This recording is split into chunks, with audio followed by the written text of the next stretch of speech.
Over the past 50 years, the Minoru Sports Pavilion has played a varied and significant role in the lives of many Richmond residents. Since the opening ceremony on May 18, 1964, the pavilion has been an important part of the recreational, social, and cultural life of Richmond. The banquet room has been home to sporting events, dances, fundraisers, community forums, ceremonies, amateur performances, lunch hour fitness programs, club meetings, and classes. As well, athletes of all levels have been supported by the pavilion's showers, dressing rooms, offices, and storage areas. The Minoru Sports Pavilion is important for its historical and physical association with the evolution of Minoru Park and the city of Richmond as a whole through the 1950s and 60s. This was a time when the city was undergoing rapid expansion and development. In 1958, the city acquired Section 8 from the BC Turf and Country Club, owners of the Brighouse Park racetrack, and renamed it Minoru Park in 1960. So we were married in May on the 28th in 1966. So the pavilion was just 2 years old. And then as we went down the stairs and out to our car, there was just, the balcony was crowded with our friends waving and also throwing confetti to us over the balcony. So I think, yeah, there's a lot of memories in the entire of Richmond, but Minoru Pavilion is one of mine. The construction of the Sports Pavilion was spurred on by the growing need for dressing room facilities in Minoru Park with the construction of a running track and track and field facilities. Minoru Sports Pavilion is symbolic of the importance of sports in the history of Richmond. Since 1974, the pavilion has been particularly associated with the Richmond K-Jacks Track and Field Club, hosting divisions in different track disciplines and giving athletes the opportunity to train under some of the best coaching available. My name is Byron Jack. I am a coach with the Richmond K-Jacks Track and Field Club. Well, Minoru Pavilion is quite often it's a meeting point for us. My group is a group of jumpers and sprinters, and the long jump pit is right beside the pavilion. So it's a great place to meet, especially if it's rainy or windy. We've had so many events here. The biggest event is the BC Elementary Championships. Every year,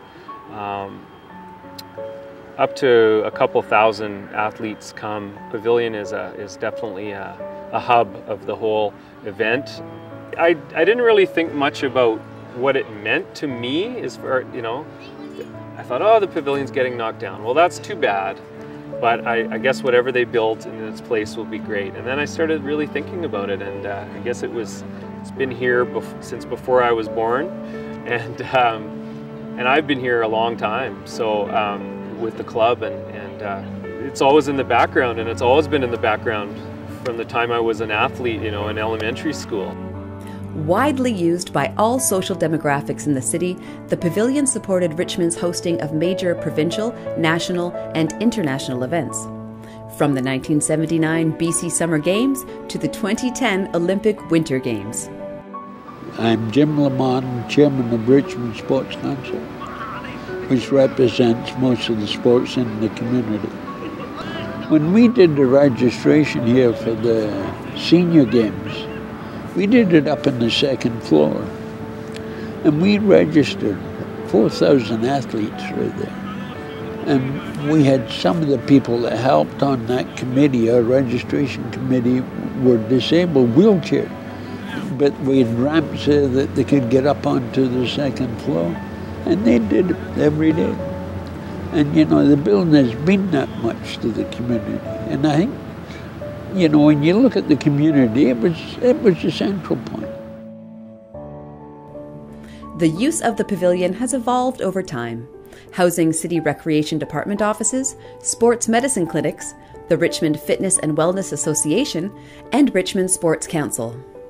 Most recently, it has been an important community amenity as a support facility for outdoor sports, exercise and recreational classes, and for social activity. My name is Sharon Meredith, and I'm a longtime resident of Richmond, and my association with the Pavilion is also long time with the Richmond Fitness and Wellness Association. So I was a health and wellness coordinator with the association for a lot of years, and have run a lot of fitness training out of this pavilion. So a lot of our leaders in Richmond are as a result of the training that was housed in this building. We also did a lot of fitness assessments on a lot of citizens of Richmond and getting them on the right track for wellness and fitness. So that was a big part of what we offered here at that time. And then just a lot of general fitness classes for the public. Great venue to exercise in, open up the doors, fresh air coming through. One of our most popular classes was diaper gym. And that was where new mums could bring their little ones with them right into the fitness class. And then as the children got a little bit older, then they could go down into daycare, which was housed in the bottom of the building as well. So we've loved teaching in here over the years. We've loved the atmosphere and the fresh air and just the feeling of really being out in nature when you're inside the building. We're gonna miss it, but it's just been a fabulous venue over the years. The Minoru Sports Pavilion has served the Richmond community for 50 years. With the decommissioning of the pavilion in mid-July 2014, the evolution of Minoru Park continues with a new complex in the Minoru Civic Precinct, designed to meet the current and future sport, fitness, wellness, social, and cultural needs of Richmond's diverse and evolving community.